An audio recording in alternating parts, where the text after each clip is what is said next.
Okay, so thank you to Reddit user A Virgins, who very kindly, like incredibly kindly, made a new set of ROMs for the Mac Plus that I've been working on, which has had boot problems and has been giving a sad Mac with a error code indicating a ROM failure.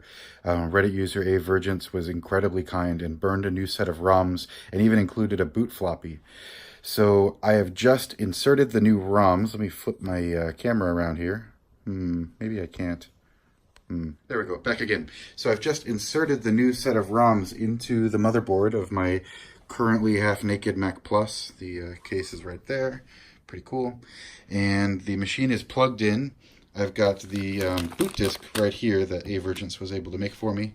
And the original ROMs that came with this machine, interestingly enough, they look slightly different. I don't know if that indicates anything, but in any case, I have now swapped them out for the new and hopefully improved ROMs. You can actually see the label of one of them in there with the label that Avergence made.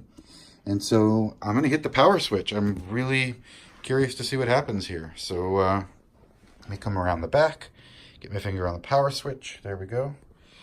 And let's see what happens. I'm really excited. I would love to see this machine come to life again. So 1, 2, 3.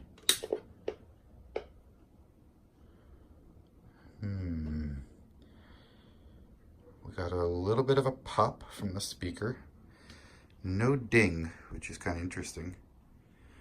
Nothing on screen currently, but that's not super surprising because I think there may be some bad solder traces on the analog board over here, because I noticed the last time I was playing with this machine, it wasn't able to display anything until either warmed up considerably or I manually pulled on the analog board a little bit. So I'm just going to give this thing a minute, see if it'll warm up. The lack of a boot chime is a little concerning. Oh my god. Do you know what I did? I put this thing together and I forgot to put the RAM back in. Yeah, there it is. There's the RAM. No wonder it's not chiming. So I'm going to hit pause on this video and reinstall the RAM, and we'll try this again. Okay, be right back. Okay, we're back again.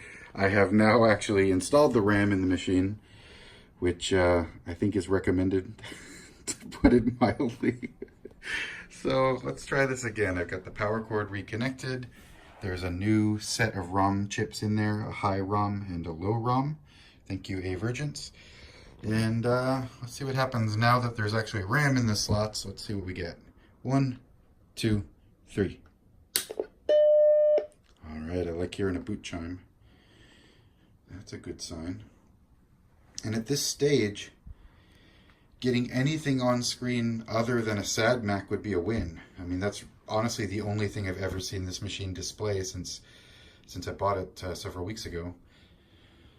As mentioned, the analog board is faulty, so if I can get to a place where I feel like the motherboard is functional, the CPU isn't burned out, and so on, I'm going to figure out what to do with the analog board next. I suck at soldering, so I don't know if I'm the right person to try recapping this board and fixing and diagnosing and then fixing solder traces. It's probably outside my skill set, but we'll see.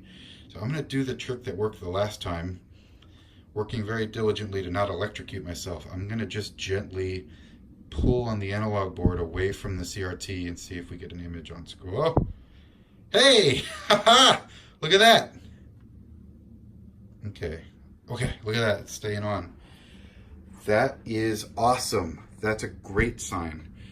I've never gotten to a point where this machine was able to ask for a boot disk. And thank you again to Avergence, I happen to have a boot disk.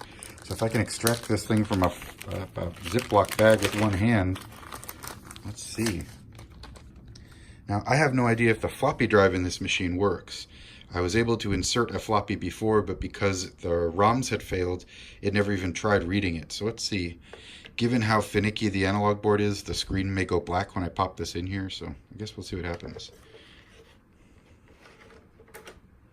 Trying to be really gentle. All right, it's in there. Oh, it doesn't like it. It's spitting it out again. Interesting. Huh.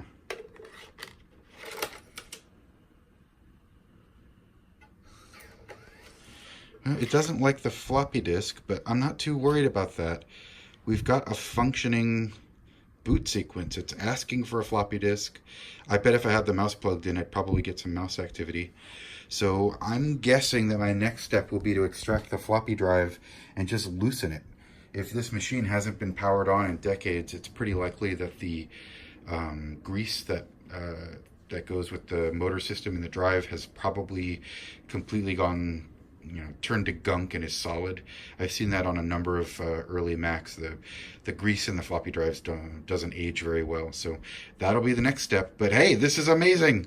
We've got a functioning Mac Plus with a very finicky analog board and maybe a dead floppy drive, but I don't know yet.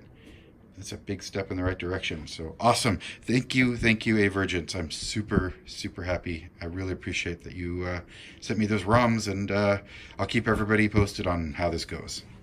Bye.